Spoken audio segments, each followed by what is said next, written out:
Cory, I mean, there's no question about what this win means to your career. I mean, it's a big moment. So give me an idea, just kind of what's going through your head, what you're thinking right now. I hope I got to prove to everyone how good I really am. I wasn't afraid to wrestle with him. I wasn't afraid to grapple with the world champion. I fight very free, and I hope that everyone kind of took notice of like how actually good everywhere I am. I'm not just some tall, skinny guy that can control the range really well. I can do everything.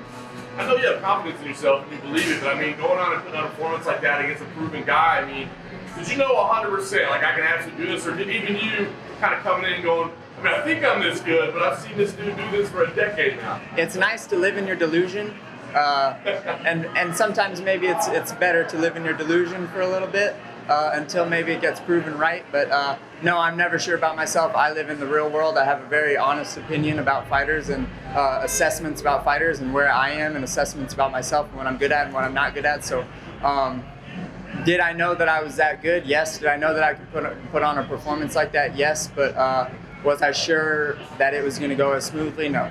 So what should come next for you? Because I mean, now people are going to say, look, you proved you can fight at the top, but does that mean this division's deep right now? So are you saying I need to be, at the very top right now, or do you feel like there's still an evolution process? No, I'm getting better every single day. Whenever the UFC wants to give me the belt, I said I'll take it. I know that we're living in the age of money fights and whatever it may be, however they're matchmaking. Whenever the UFC wants to give me the belt, I'll be able to take it. I think that everyone else in the Bantamweight division is bringing the same thing every single fight. I'm someone that's different. I think Cejudo is very, very good, and I don't think anyone else in the Bantamweight division is going to be able to beat him except for myself. Can you go to Brazil at all? You keep being Brazilian. What is your problem? I don't know. I kind of feel a little bad about that. They need to give me like a Canadian or an American or something. There are a lot of names in the bantamweight division who are currently, getting in there for a title shot. Do you think that, adding you to the mix, that now there's even more pressure on Henry to defend the 135 title first? I don't know what they're gonna do. I have no idea what they're gonna do, man. And after a fight, I try to relax my mind. I try not to focus on who I'm gonna fight next because that will just drive you mad when you have a month or two to relax your mind. So I'm not gonna think about it too much. I'm gonna put my agent on it. Like I said, whenever the UFC wants to give me the belt, I'll take it. You took a lot of risks in this fight, and I know pre-fight we spoke about Justin Gaethje and just sort of the knowledge he gives you from sort of a coaching standpoint. Do you get some of that from him? Because we see him take a lot of risks in fights. I don't know that I get it from Gaethje.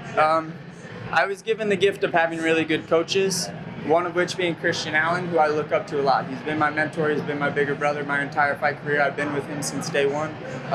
And we believe in this philosophy of fighting free. I've had fights where I haven't been happy afterwards, even if I've gone and dominated, because I wasn't being myself. And I told myself I'm not being that way anymore. I'm creating my whatever fight I want to fight. I'm going to be free in there. If I make a mistake, I'm at the level where I'm not inadequate anywhere. So if I make a mistake, I'll fix it. I'm going to go out and fight free, and that's what people like to see too. They like to see someone go out and fight as free as that in such a tense, heated moment. And anything about Assuncao surprised you in the fight at all? Yeah, he was really hard to hit. I knew he was going to be really hard to hit. I think I said that in a couple of interviews with you, maybe James, but he was much harder to hit than I thought he was. Well, you were talking a lot about meditation, mindfulness, and drowning the voices out of your head in the cage. When you were envisioning this fight, did it go how you expected it? Were there moments when you were on the ground where you had to fight some voices back to get back in position? No, I'm able to. There's only little voices that will pop up, and the quicker you can catch it, the quicker you can turn it off, the better. If you follow this voice down this rabbit hole, that's when you're losing minutes. That's when, I made a mistake. What's it looking like to whoever in the crowd, or what are the judges saying right now? It's like, no. Any negative thought that comes in my head, I correct it, I get right back to what I'm doing. And meditation helps a lot with that. Assuncao's obviously been around for a long time. Now, you said you were surprised he was hard to hit. Was anything in there that he did that you were like, I know, I've seen this a million times watching tape from him? He was good at parrying. His guard was very good. But I knew that was going to be the case. I'm fairly good at hitting people and scoring clean shots.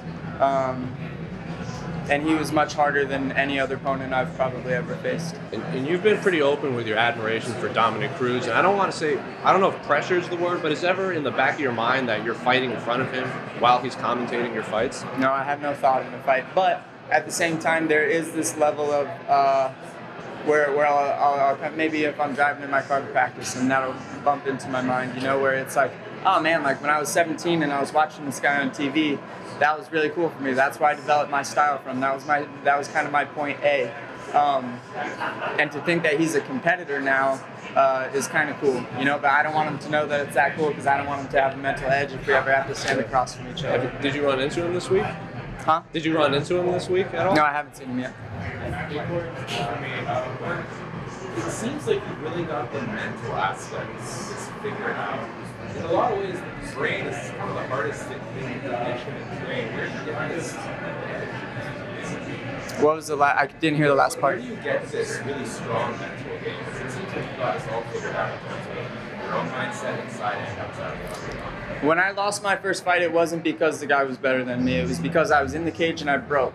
And I looked at myself in the mirror after that loss, and I looked myself in the eyes, and I was like, man, you punked out. And I know I'm not a punk. And I know I don't train like a punk. But in the fight, I punked out in that fight that I lost. And I didn't want to ever feel that way again. And I knew that it was something inside of me that was that.